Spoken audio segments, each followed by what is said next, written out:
virtudes, por tu bendición, por tu apoyo, por tu protección. Hay tanto por lo que agradecerte, Señor, que pudiésemos pasar el día entero dándote gracias y aún así quedaríamos cortos. No nos alcanzarían las palabras para agradecerte, Señor, todo lo que tú haces por nosotros, todas las bendiciones que tú colocas sobre nuestras vidas, toda la provisión, Señor, toda la providencia divina, Señor, sobre nuestras vidas, y recordando siempre que no merecemos ni siquiera una de esas misericordias. Por eso venimos, Señor, a tu casa a agradecerte, a adorarte con nuestra vida, Señor. No venimos a conectarnos contigo porque ya estamos conectados contigo durante el resto de la semana, Señor, durante el día a día, en cada actividad que hacemos, Señor. Venimos a la casa, Señor, a tu casa, a continuar adorándote ahora en congregación con el resto, Señor, de nuestros hermanos en la fe, para homenajearte, Señor, para recordar todas las maravillas que tú has dado a nuestra vida por medio del Evangelio y del sacrificio de tu Hijo, Señor. Gracias, Jesús. Amén. Vamos a Romanos 12. Cristo dijo en los Evangelios que su iglesia, sus discípulos, sus hijos, su cuerpo, son la luz del mundo. Mientras Él estuvo, Él fue la luz del mundo. Y luego, cuando se fuese, nos dejó dicho a nosotros, ustedes son la luz del mundo. Por lo tanto, una luz no se coloca debajo, una lámpara no se coloca debajo, no se le coloca encima de algo, sino que se lo coloca por encima para que alumbre.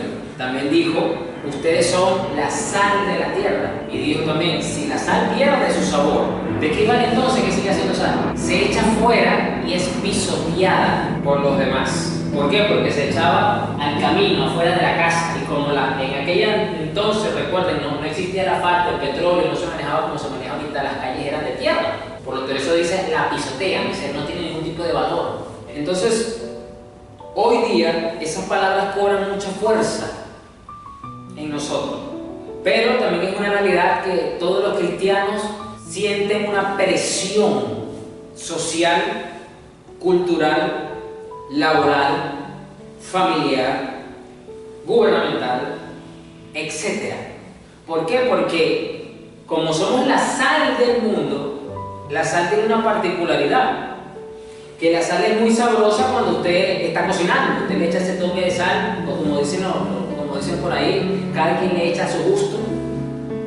Pero si usted tiene una herida, si usted se corta, por ejemplo, si usted está cocinando y usted se corta o se raspa, y a usted le cae un puntico de sal, nada más, un poquitico, no, un puntico así chiquitico. Uy, la reacción que usted tiene en el cuerpo, usted brinca, usted salta, ay Dios mío, me corté y me cayó sal.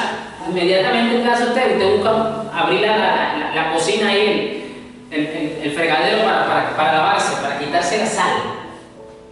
¿Por qué? Porque te incomoda la sal.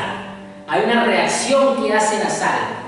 Pero la sal también tiene otra particularidad que se usaba antiguamente. Bueno, yo voy a relatar dos.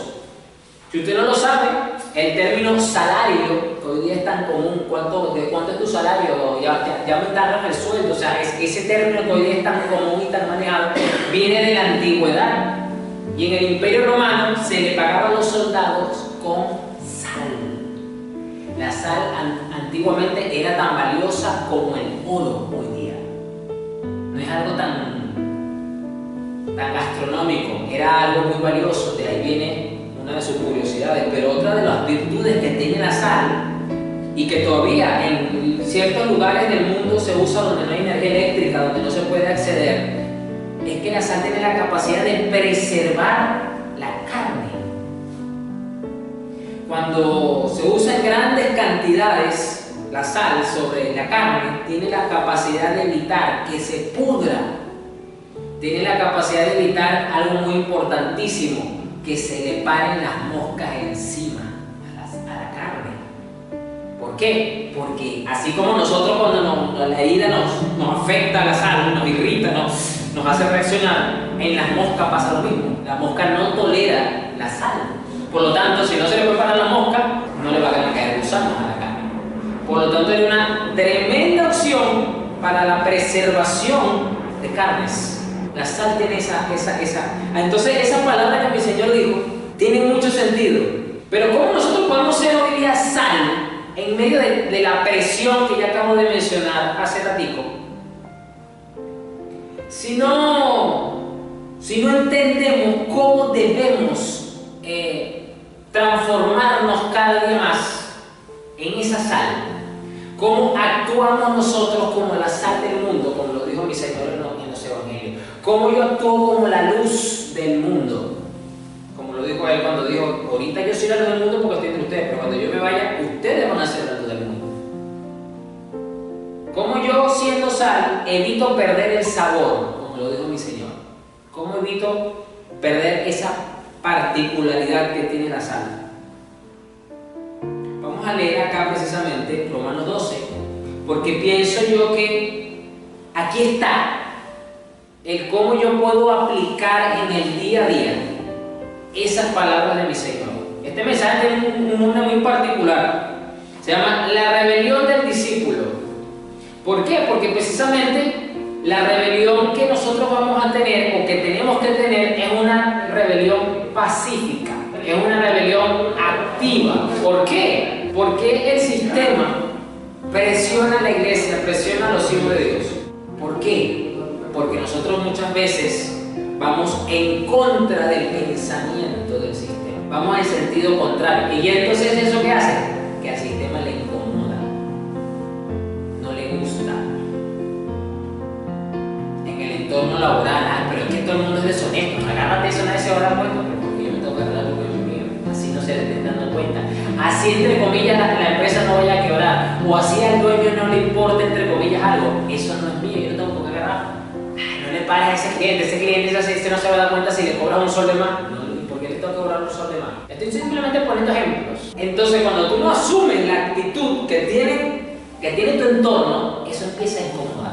Pero ¿cómo yo puedo entonces rebelarme yendo en contra de la corriente? Pero hay que entender bien esto, porque aquí yo no estoy hablando de revoluciones en el ámbito, como en el ámbito político hoy se usa. Aquí dice: por lo tanto, amados hermanos, les ruego que entreguen su cuerpo a Dios por todo lo que Él ha hecho a favor de ustedes. ¿Por qué usted y yo nos entregamos a Dios, como lo dice aquí, en cuerpo y alma? Muy sencillo. El apóstol Pablo dice una frase aquí que, bueno, lo dice de manera perfecta y resumida: por todo lo que Dios ha hecho por nosotros. Por eso es que cuando usted y yo somos agradecidos, por eso es que cuando usted se sienta un momento con una tacita de café y abre su Biblia ahí donde usted reposa, donde usted tiene su comunión con Dios, y usted se pone a recordar, ni siquiera orar, usted se pone a recordar desde que usted es cristiano para acá, hasta donde tu mente te lo permita, y si no, diga al Espíritu Santo que le ayude, todas las veces que usted ha visto la mano de Dios, que esa es la otra, es recordar las cosas que de forma consciente Dios ha hecho por nosotros, pero no estamos tomando en cuenta las muchas veces que Dios nos ha favorecido y que no hemos sido conscientes, porque como no somos conscientes, no las tenemos en la mente, pero también hemos sido favorecidos. Quizás tú ibas por la calle, caminando, ibas un poco distraído porque ibas pensando, ibas revisando el teléfono, y justo en ese momento pasó, o sea, alguien te chocó, o sea, te hizo que te frenara. No se preocupe. Pero ese freno hizo que quizás, por tú no darte cuenta que ibas a cruzar la calle, venía un carro a esa velocidad. Y si tú hubiese pasado, el carro te atropella. Entonces, ese pequeño golpe o ese pequeño tropiezo de esa persona, eso hasta puede ser la providencia de Dios, porque Dios lo permitió así, para salvarte la vida. A lo mejor no te ibas a matar, pero te ibas a quedar con una pierna partida. Entonces, ¿eso qué implica? Que te echa a perder toda tu rutina diaria. Entonces, hasta de esos pequeños detalles que no somos conscientes, está Dios metido en el asunto. Pero cuando tú te sientas a recordar, vuelvo y repito, de las que tú eres consciente, de las que te diste cuenta, que es que esto fue Dios, no hay Dios, ya tú eres agradecido y eso ya te da la motivación, te da el empuje. ¿Para qué? Para entregarte en todo lo que tú necesitas. Y esto es muy valioso hoy día, ¿saben por qué? Porque en la rutina diaria tendemos mucho a cansarnos, porque es que esto montas de aquí 2 horas de tráfico, que vas para allá, que entonces ahora tienes que hablar con no sé qué, que tienes que esperar el protocolo para no sé qué, entonces llegó la hora de almorzar y sigue chambeando, y ahora ya se me hizo la hora de volver para la casa, 2 horas más para la casa, y llego a la casa, ay, tengo que hacerme la cena, o sea, estoy describiendo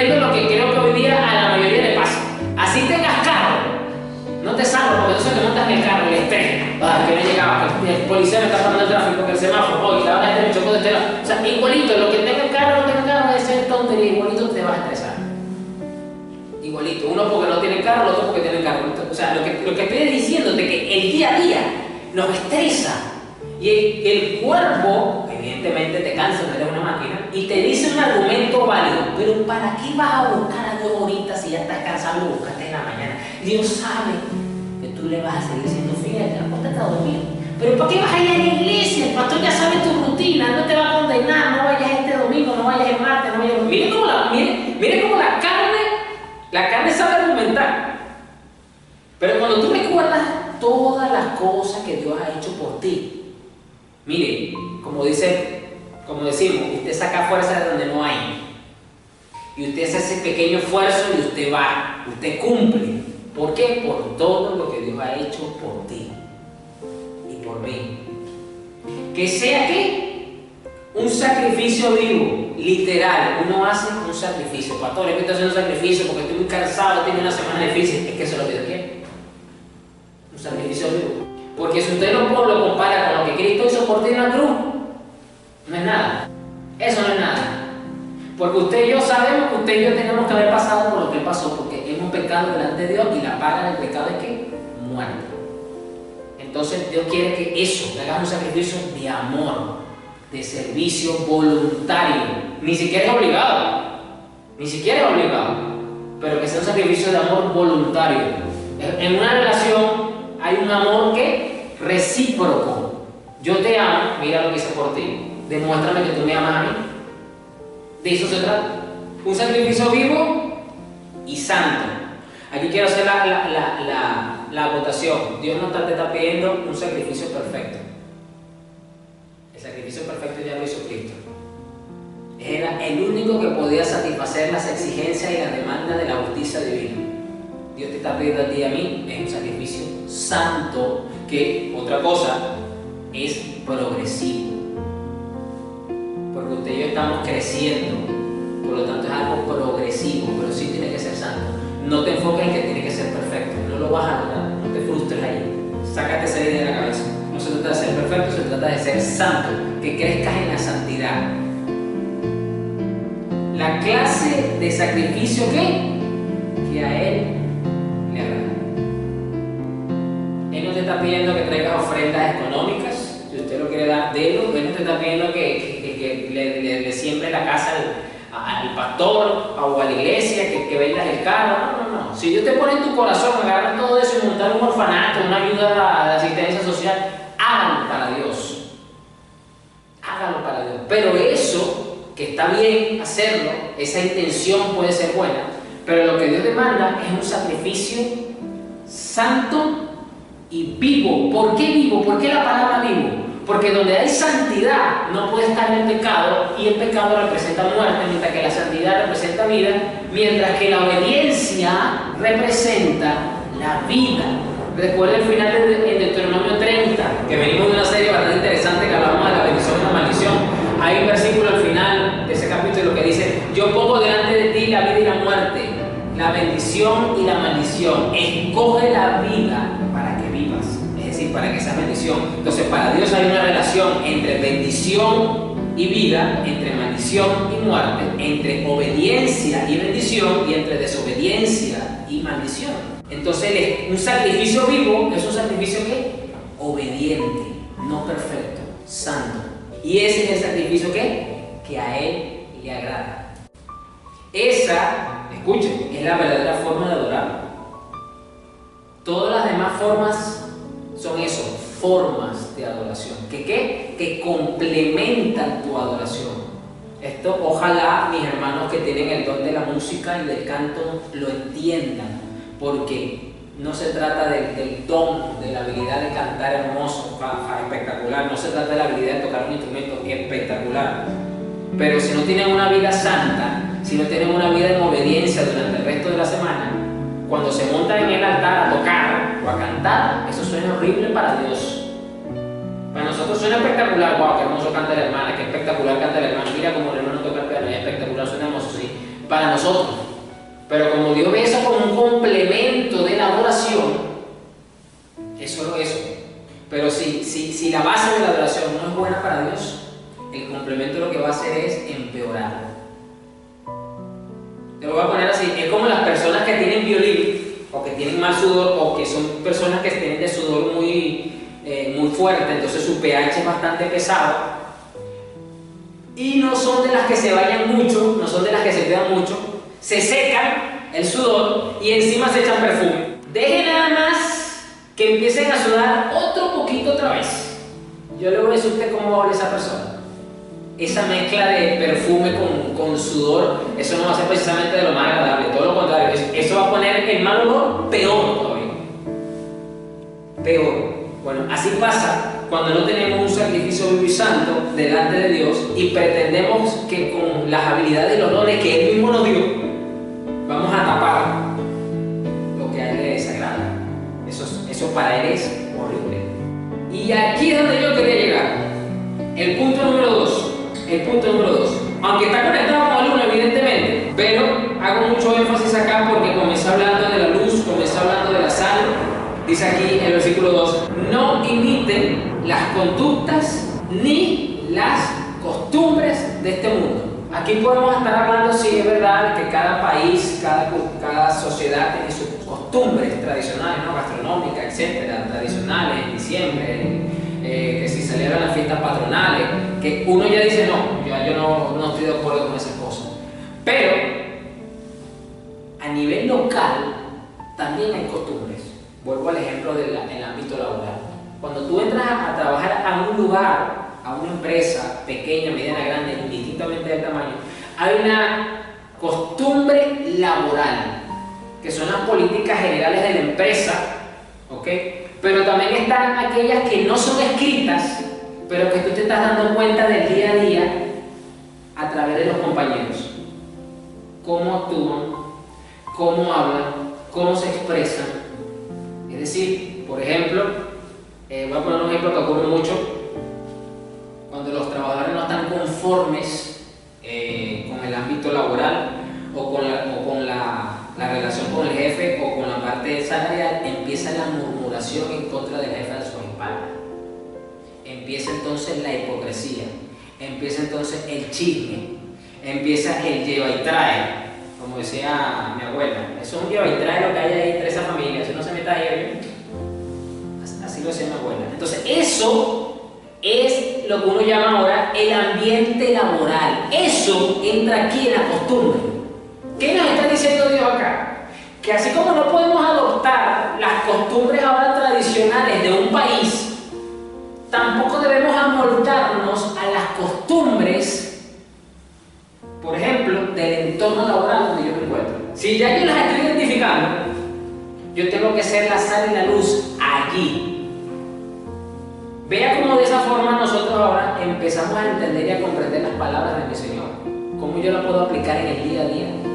Por eso dice aquí, no imiten las conductas ni las costumbres de este mundo. La forma más eficiente de abrir brecha en tu entorno es con tu comportamiento. A mi compañero de trabajo me dijo hace unos días, porque se enteró por otro compañero de trabajo que ya sabe quién soy. Oye, yo te voy a hacer una pregunta. ¿Por qué con todo el tiempo que tú tienes aquí, tú no nos habías dicho de que tú eras cristiano? Así me lo respondió de frente. Yo le dije, bueno, yo te lo voy a responder de una manera muy sencilla. Yo le dije, porque yo no quería llegar acá, como hacen muchos, que apenas se presentan ni siquiera dicen su nombre. Lo primero que hacen es mucho gusto, Dios te bendiga y Cristo en el Evangelio. Y después que te dan el nombre. Yo no quise hacer eso, porque yo quería demostrarte a ti cuál es mi comportamiento, cuál es mi conducta. Y después, como ahorita que ya te enteraste, cuando yo pues diga algo relacionado con mi fe, tú veas una coherencia. Mi compañero se me quedó mirando y asentó con la cabeza. Aunque no me está dando, no me dio más palabras en ese momento, pero su gesto a mí me dio una afirmación, me dio una aceptación de que es verdad lo que le está diciendo, es cierto. Si estoy seguro que si no hubiese sido así, me hubiese dicho, no, pero que tú eres loco, porque yo veo esto, y ahora que ya me vengo enterando de esto de tu vida, esto, eso no es así. Pero como él ha visto precisamente una coherencia, es decir, que no digo una cosa y hago otra, él acepta. ¿Y qué me permite a mí hacer eso? ¿Qué me permite? ¿Qué tengo yo a favor? Que ahora cuando yo diga algo, cuando yo le predique algo, lo tengo abierto a escuchar. Lo tengo abierto a escuchar. Y esto funciona no solo en el ámbito laboral, funciona con la familia. Más que todo con la familia. ¿Sabes por qué? Porque la familia siempre tiene la imagen vieja de nosotros. Cuando salíamos a beber, cuando salíamos a mujeriar, cuando salíamos de rumba, cuando salíamos a visitar brujos, etc. Tienen esa imagen. Porque como son familias, vivieron tanto y convivieron tanto y compartieron tanto con nosotros, eso lo tienen aquí presente. Pero hasta que ellos empiezan a ver un comportamiento diferente que vaya opacando a la vieja imagen, no nos toman en serio y lo que le decimos en la palabra. No, porque yo pagando la etiqueta evangélica, mire, todavía sigue haciendo esto, y todavía lo otro, y todavía para allá, y todavía para acá. Eso no cambió nada, eso sigue siendo lo mismo cuando yo compartí con ellos. Pero cuando yo empecé a ver de verdad, no, mira, no lo van a decir de la boca para afuera, pero lo piensan. No, mira, pero eso ha cambiado.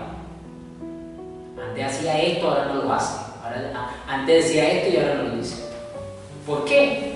Porque ya no imitamos la conducta, porque ha sido cambiada la conducta. ¿Pero por qué ha sido cambiada la conducta? Vamos a seguir leyendo. Más bien, dejen que Dios nos transforme en personas nuevas. ¿Cómo Dios me transforma en una persona nueva? Me acuesto a dormir en la mañana y en la noche, cuando me paro en la mañana ya, como en las películas, como si fuera una oruga. No, ya lo he dicho bastante. El cuerpo humano sí funciona así. El cuerpo humano necesita comer, tiene un proceso biológico, necesita descansar y se va creciendo y va madurando. Pero ¿cómo Dios nos transforma en personas nuevas? Escuchen, miren cómo funciona, de la forma más práctica posible. ¿Cómo nos transforma? Nos transforma en personas nuevas al cambiarles la manera de pensar. De esa forma, Dios te cambia. De esta forma, Dios me cambia.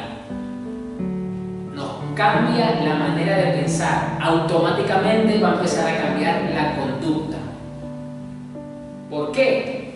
Porque lo que se exterioriza, lo que se manifiesta a través de la conducta, tiene una base interna, en argumentos, en doctrinas, en forma de pensamiento. Entonces, para cambiar algo afuera, Dios primero cambia algo adentro. ¿Y cómo lo hace? Cambiando la manera de pensar. Pero ¿cómo funciona eso de cambiar la manera de pensar? ¿Cómo usted cree que usted va a hacer? ¿Cómo usted cree que Dios le va a cambiar la manera de pensar? Con su palabra. Cuando usted se expone a las escrituras. Cuando usted viene realmente con un corazón abierto a que Dios le hable, a que Dios se meta dentro de ti, te ilumine. Cuando tú lees un versículo, que tú sientes que te hace clic, que tú sientes que te hizo un sacudón, y dices, wow. Y te quedas meditando, ojo con eso, en ese pasaje toda la semana, todo el día, y estás meditando. Dios te empieza a transformar, cambiándote la manera de pensar. Que yo antes pensaba en esto, yo antes pensaba que esto era así, pero ahora no, ahora pienso esto y hago una afirmación profunda, no dudo, sino tengo esa profundidad de pensamiento. Yo como que creo profundamente que esto es así. De esa forma, Dios te cambia la manera de pensar, automáticamente como resultado cambia tu conducta.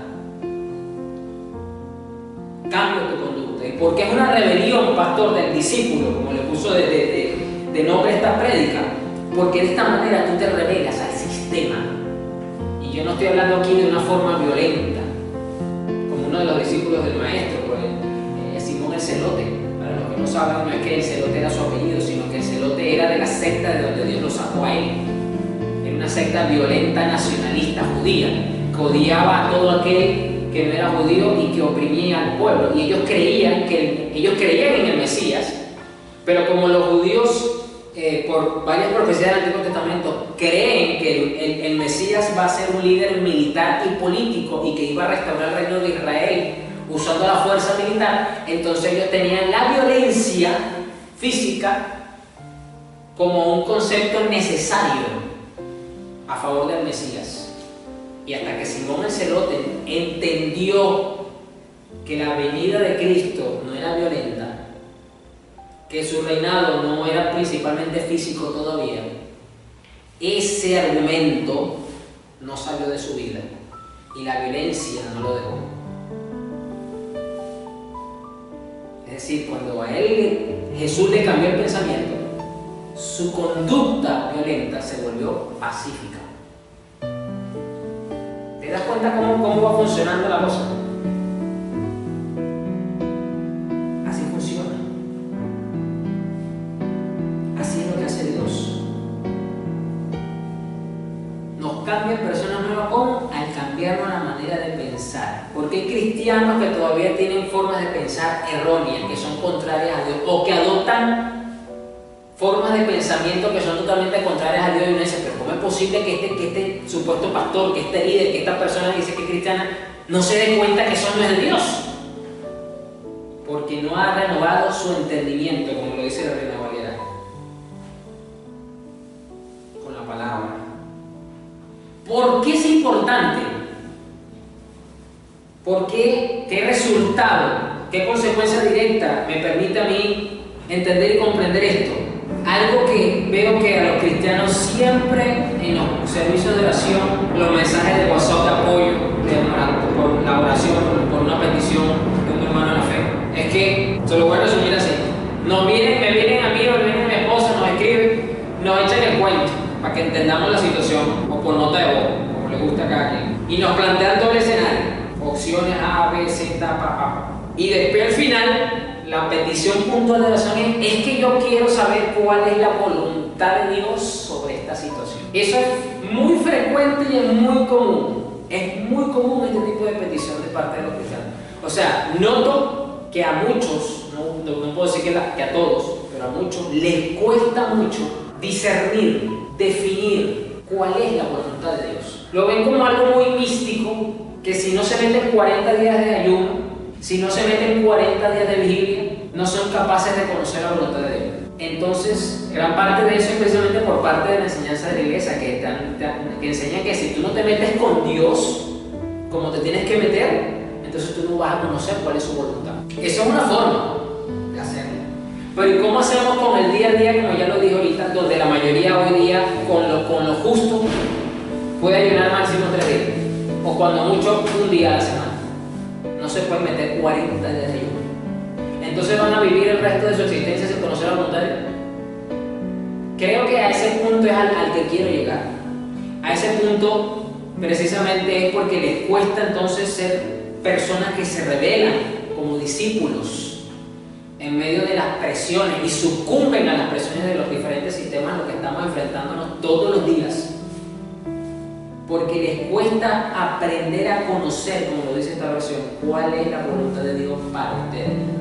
Y por eso lamentablemente, tienen a los pastores, a los líderes de las congregaciones como oráculos personales. Pastores que yo vengo a usted con una ofrenda, yo lo voy a invitar a comer, porque entonces por ahí empieza la cosa, ¿no? Porque están usando principios del Antiguo Testamento, ¿no? Porque como Saúl se le perdieron las burras y quería saber dónde estaba una burra, fíjense que hasta para eso usaban los profetas. Fueron a visitar al profeta Samuel con una ofrenda para que les revelara de parte de Dios dónde estaban las burras. O sea, como que si Samuel era GPS, como que se era cuidador de burro.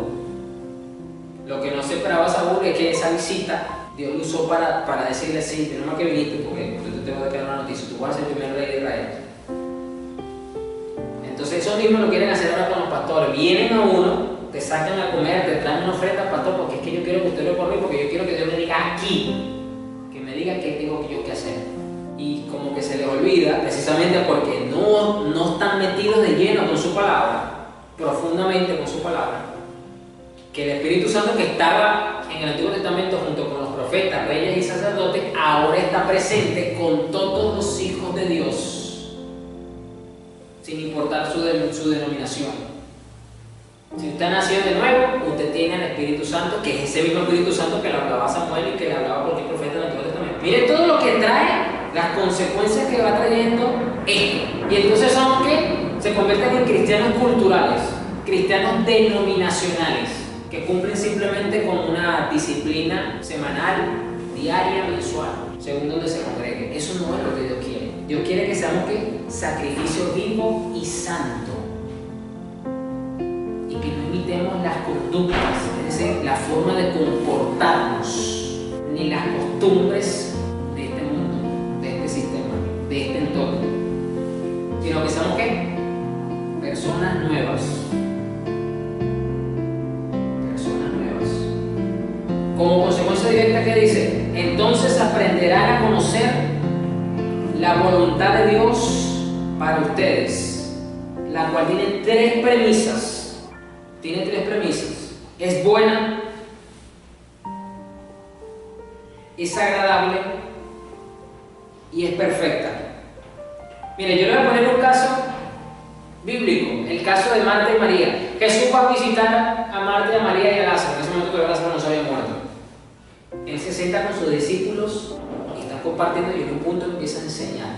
¿Qué nos dice el Evangelio? Que Marta estaba en la cocina, estaba muy afanada sirviendo. ¿A quién iba a servir? A Jesús y a los discípulos. Eran bastantes personas, eran nada más con Jesús. Los discípulos son 13, sin meter a Lázaro, sin meter a cualquier otro invitado que pasara. Había gente en esa casa. Ella tenía la intención de servir, sí, era buena. Quería que todos estuvieran servidos, que no les faltara nada, sí, era buena. Pero eso era lo que Dios quería para ella en ese momento. Esa es la pregunta del millón. Tú y yo podemos tener buenas intenciones para Dios.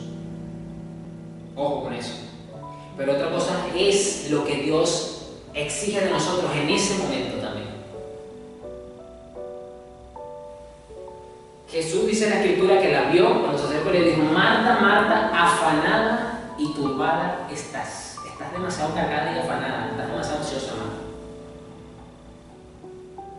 Te vienes a quejar porque tu hermana no te está ayudando, pero ella escogió la mejor parte y no se le va a quitar. Es decir, la hermana no es que se estaba haciendo la loca para no ayudar, sino que entendió que en ese momento tú no vas a tener a Jesús visitándote todos los días, Marta. Él no es el vecino que vive al lado tuyo, que en un momentico puede pasarte para casa.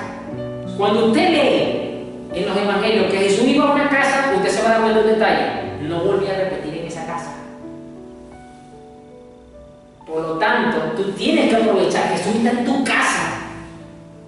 Jesús no vino a comer. Evidentemente, él comía, si le servía, si le bebía, pero ese no era su principal objetivo en ese momento. Entonces, la voluntad de Dios para Marta en ese momento era no que ella le sirviera a Jesús comida, sino que comiera de la comida que Jesús le vino a dar a ella, que era la enseñanza eterna. Y no se había dado cuenta. Por eso le dijo: Marta, estás muy afanada con todas estas cosas, pero demasiado. Y María escogió la mejor parte y no se le va a quitar. Entonces, ¿la intención de Marta era buena? Sí. ¿El servicio que estaba prestando para Dios era bueno? Sí. Pero lo que Dios quería para ella en ese momento era mejor, era lo perfecto. Y muchas veces lo bueno estorba lo perfecto. Tú y yo podemos tener, como yo lo dije, buenas intenciones y buenas acciones, pero la voluntad de Dios es perfecta. Ese es el otro punto. Dice que la voluntad de Dios es ¿qué?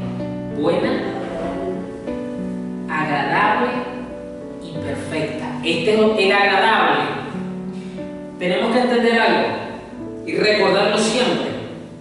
Cuando tú y yo estamos en obediencia, porque Dios no nos garantiza que vamos a entender todas las cosas.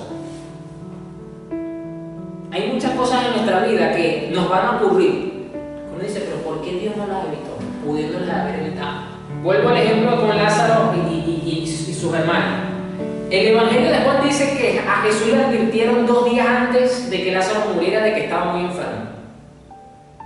Pero el Evangelio dice que él esperó que se muriera y 2 días después que se murió es que lo fue a visitar. Es decir, ya tenía como 4 días muerto.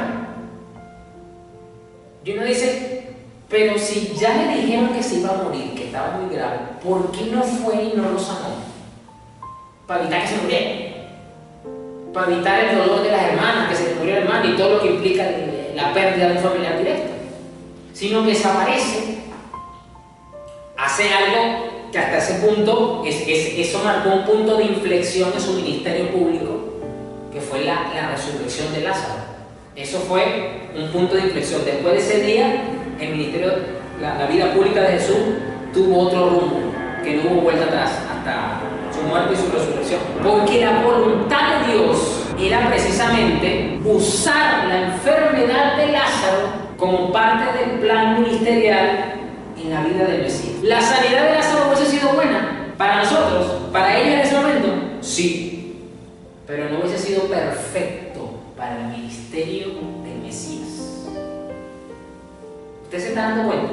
Muchas veces Dios permite situaciones en nuestra vida que las puede evitar que ocurran, pero no estamos en capacidad muchas veces de entender y comprender el porqué. A lo mejor las hermanas, no lo dice el Evangelio, pero las hermanas le mandaron a decir, pero ¿por qué no se vino? ¿Por qué no llegó? Sino porque está llegando ya después, o sea, ya se murió, ya como que, o sea, ¿por qué viniste? Si ya se murió, ya, o sea, ya me hubiese mandado a decir el sentido pésame, o sea, ya.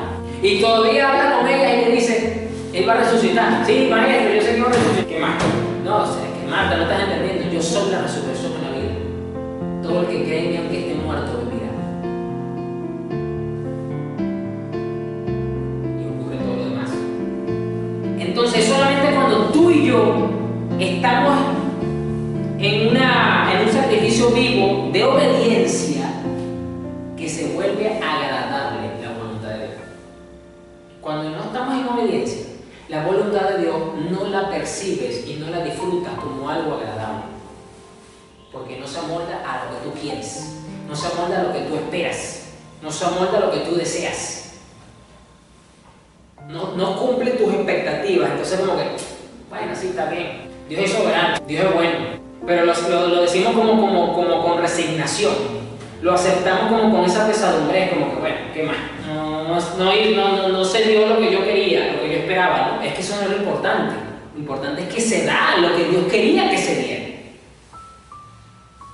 Eso es. Y muchas veces oramos, sobre todo en la oración, cuando pedimos las oraciones, es que yo quiero que es esto. Mira, mi esposo y yo estuvimos orando por una hermana que de verdad todavía es como que un misterio que tiene que ver mucho con esto, porque no entendemos qué pasó.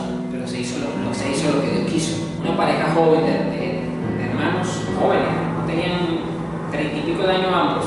La hermana sale embarazada, da a luz, creo que de forma prematura. Sí, prematura.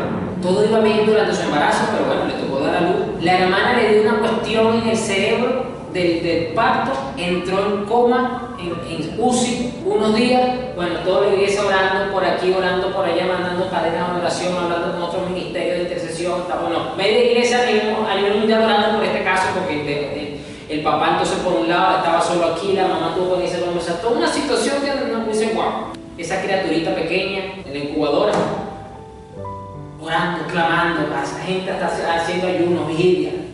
¡Pim! Una noche, el hermano, o sea, el esposo, le manda un mensaje a mi esposo fallecido. Me dice, pero toda la iglesia orando, clamando, para esto, otro, y ahora él queda viudo, joven, no tiene familia aquí, está solo, con un bebé recién nacido en una incubadora.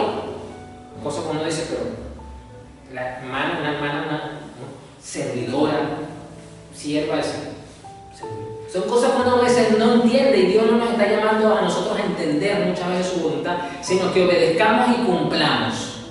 Y quizás más adelante, y cuando digo más adelante no me estoy refiriendo solamente al tiempo, sino que cuando ya alcances un nivel mayor de espiritualidad, o sea, que crezcas en madurez espiritual, quizás tengas el entendimiento y Dios te lo dé para que comprendas ese momento. Así lo hace Dios también. Entonces, es necesario, y yo creo que aquí está la clave del por qué a muchos les cuesta tanto el conocer la voluntad de Dios para ustedes, la cual es que buena, agradable y perfecta. Lo que pasa es que, como también, este sí lo viví yo de muy, porque es un familiar directo. Este familiar se fue, él estaba aquí, en el Perú, y se fue para otro país encaprichado. Esa es la verdad. Aquí se le dijo, esa no es la voluntad de Dios para ti. Como dice mi abuela, entró por un oído y le salió por el otro.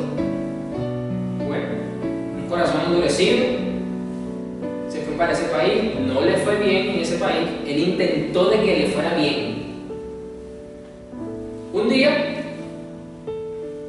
a pesar de no tener papeles, bueno, la astucia humana, con todo y todo, consiguió que alguien, pues, usando a otra persona, sacase el vehículo.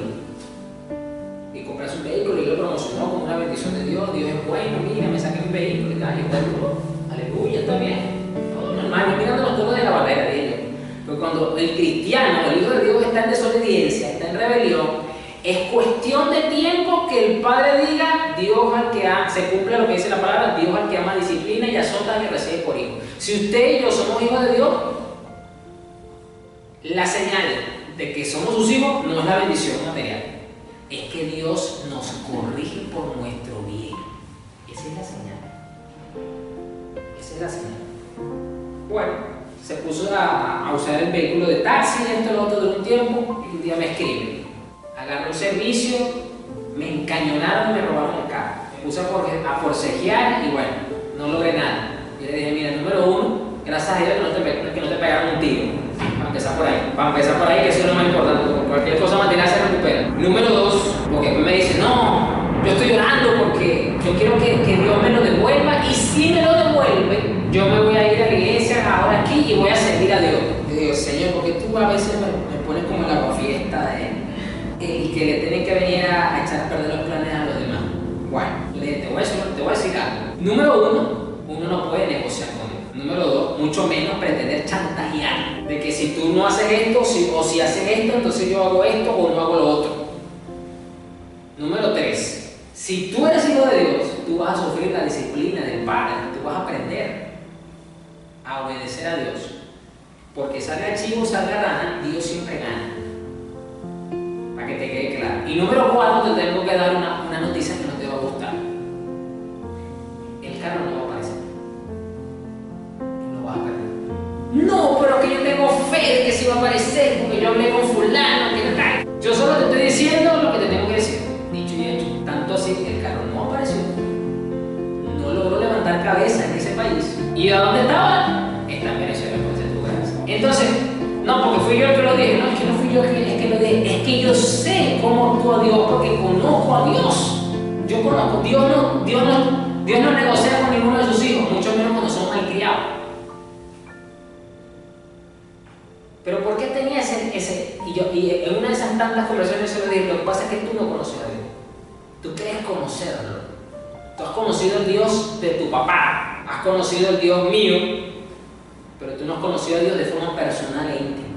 Eso es lo que a ti te pasa. Tú tienes una relación con Él de forma denominacional, porque como creciste en un entorno cristiano, como te relacionas aquí y allá, entonces en base a eso, tú te creas un concepto, pero de forma íntima tú no lo conoces. Y eso es lo que Dios quiere, eso es lo que Dios desea. Te cuesta conocer cuál es la voluntad de Dios, porque no tienes una mente renovada. Entonces, ¿qué?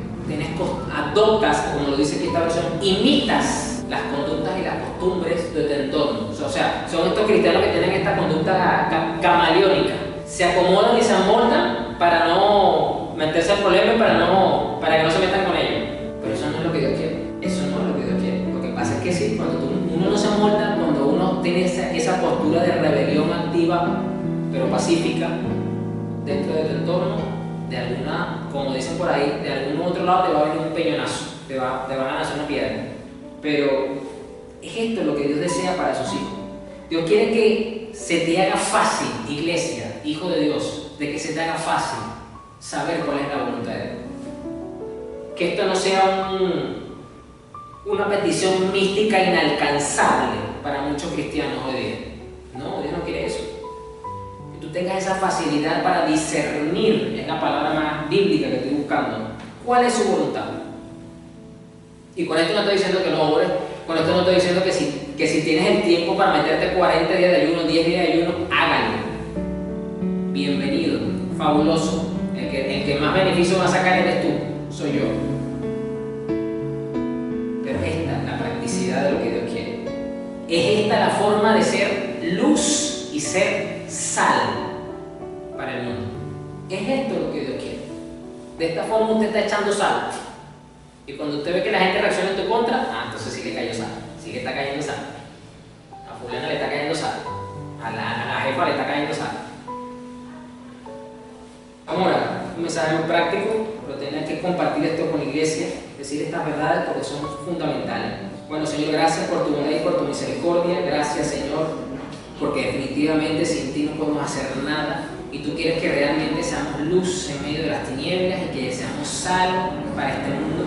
Y que sobre todo realmente podamos tener tu voluntad como la brújula que guía nuestros pasos, como el GPS actual, Señor, que nos diriges en la practicidad, en el día a día, en la cotidianidad, en las rutinas, Señor, y que no sea algo inalcanzable, que no sea como una meta mística superior a la cual solamente un grupo exclusivo de tu iglesia puede acceder y los demás están a la deriva, tanteando por dónde moverse. Eso no es lo que tú deseas, Señor, sino que realmente no nos amoldemos, no imitemos la costumbre, porque estamos siendo personas nuevas, transformadas en nuestro pensamiento, en nuestra forma de pensar, en nuestras conductas, a través de tu palabra, Señor. Y ahí tenemos ese discernimiento, Señor, para ver tu voluntad. Bendice a tu pueblo, Señor, que no le falte nada, bendícelo absolutamente, Señor, que tu provisión siempre se vea en sus vidas, porque tus misericordias son nuevas cada mañana, Señor. Amén. Hay cosas que ningún maestro puede enseñar, ni en el colegio, ni en una pantalla. Nuestros hijos crecen entre pantallas, pero necesitan escuchar sobre el amor de Dios. Aún hay tiempo. Con minutos al día, puedes sembrar algo eterno. Semillitas de Fe te ayuda a guiar a tus hijos con palabras sencillas y momentos de fe. No se trata solo de leer, se trata de acompañar, amar y formar el corazón. Estar presente, sembrar, confiar. Cada oración juntos deja huella, porque una semilla de fe, cuando se cuida con amor, florece para toda la vida. Y cada pequeña semilla que siembras hoy, crecerá con la luz del cielo. Descárgalo hoy en Kindle y Hotmart.